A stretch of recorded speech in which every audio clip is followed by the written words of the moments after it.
2016, no political party has burnt schools in Pakistan's history. No political party has burnt Radio Pakistan in Pakistan's history. No political party has dared burn ambulances on the roads. And of course, no political party, no matter how strong our differences with Pakistan Army's unconstitutional intervention into politics, no political party has attacked defense installations. That's our history. Similarly, the events of May 9 to 10th also mirrored what happened exactly 100 years ago in Munich, which was the 1923 beer hall push by Adolf Hitler and the Nazi Party. The echoes are too strong to miss. And why these events happened this year is because 9 years ago, Mr. Khan and his followers got away with an armed attack on this very building we are sitting in. During the 2014 sit-in that they staged, they attacked and took over Pakistan Television headquarters. They took down the fence of Parliament House. They attacked the gate of President House and Prime Minister's House. And they assaulted hundreds of Islamabad policemen. But they got away with it. And I will tell you how they got away with it. And because they got away with it, they attacked this capital city again, and it was an armed assault in October 2016. And both times it was Pakistan Muslim League End's government led by Prime Minister Nawaz Sharif in office.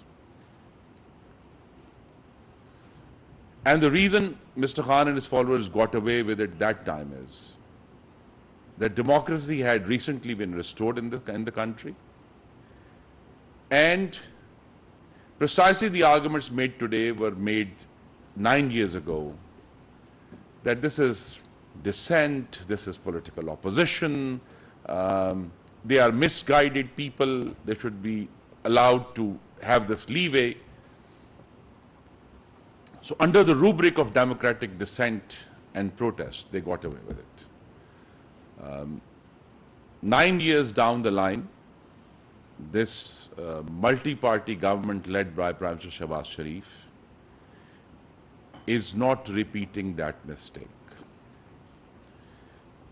Democracies around the world have reacted, continue to react to riots and insurrections through casting a wide net first and then separating the instigators from the others. But nowhere in the world does a claim to political protest justify violence, arson and wanton destruction against military and civilian installations. We will deal with this insurrection according to law, and it will be very clear that no new legislation or amendment to legislation is under consideration. No new courts are being created. The insurrectionists of May 9th and 10th will be prosecuted under existing laws on Pakistan's statute books. These are laws that were there and used in the previous government also, led by Prime Minister Imran Khan during 2018 and 22. And as the Prime Minister said in Parliament yesterday, those who attacked civilian installations will be prosecuted under the Anti-Terrorism Act 1997 and the Pakistan Penal Code. And those who attacked military installations will be prosecuted under the Army Act 1952, which has a provision for doing so. I also want to emphasize that the parties that constitute the current federal government obtained more than 2/3 of the votes that were polled in the July 2018 general election.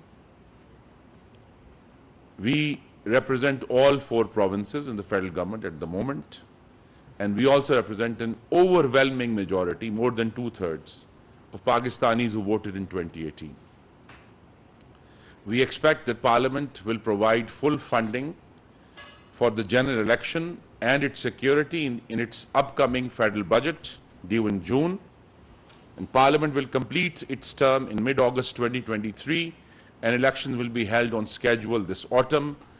Prime Minister Shehbaz Sharif's broad-based government is committed to fundamental rights of all Pakistanis, but we are committed equally to the rights of the victims as well of the perpetrators. And Pakistan's courts are fully functional. Fundamental rights are extant. So we are going to deal with this insurrection strictly according to laws of the land. Thank you very much. Any question? Voice of America. Whole bunch of questions actually. Okay. So the first thing you've said, this is an insurrection, but people are being picked up just across the board, and that includes journalists, that includes people who were just present to see what happened that night, and these are people who are being picked up in the middle of the night, not even fully clothed, and they're being dragged out of their beds. Journalists are buried there under this threat that because they were present on any location that day, because of geofencing, they are going to be dragged out if they haven't already been dragged out yet. Human rights groups are also decrying and calling this a violation of human rights. How do you defend the strategy that the government has taken and the establishment has taken to deal with the protests? And then I have another question. Okay. The issue is that at the moment we are relying on the video evidence that exists. And that's why I said the way to deal with a large-scale insurrection is that a net is cast widely, and then as people are found to not have anything to do with the insurrection, or they weren't the instigators, or didn't break anything, or didn't attack anyone, they will be very speedily let go. And as I said, the courts are very much there. We do want to protect, of course, the freedom of expression, and I'm delighted to note that during this government's term that began, a very short term, began in April 2022, no journalist has been shot in Islamabad like they did a while ago. No one has been picked up, no one has been beaten in their houses.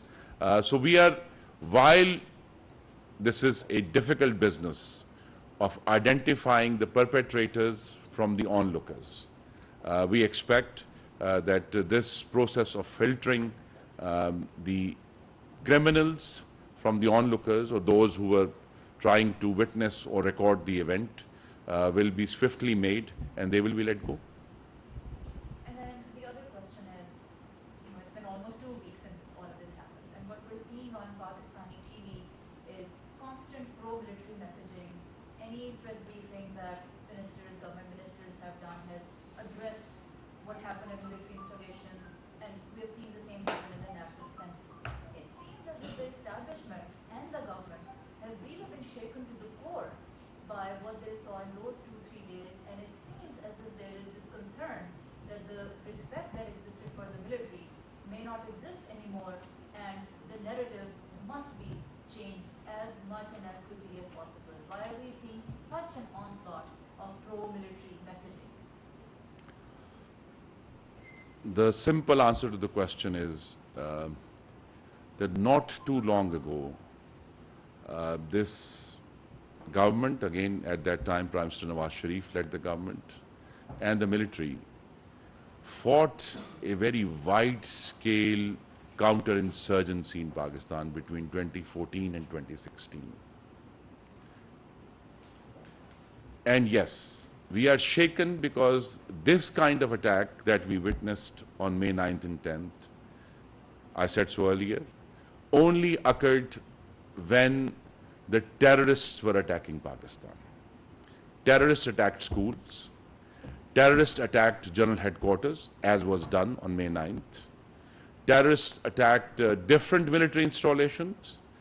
Air Force installations, like was done on May 9th in Miawali, the MM Alam base. So the nation of Pakistan is still reeling from that very serious terrorist onslaught that killed tens of thousands of Pakistanis, kills tens of thousands of military personnel and officers. And to see this same kind of breadth and strategic targeting happen within 2 days by a political party, yes, I think we have every reason to be shocked by it, and I think the world should be shocked by it also. It's not a coincidence that the same party that attacked Pakistan television in 2014 then attacks Radio Pakistan Peshawar in 2023. So there is a clear lineage here, and as I said, we perhaps could be accused of appeasement of Mr. Khan and his party back in 2014, which has led us to this eruption of fascist violence 2 weeks ago. Thank you. We're done. Thank you.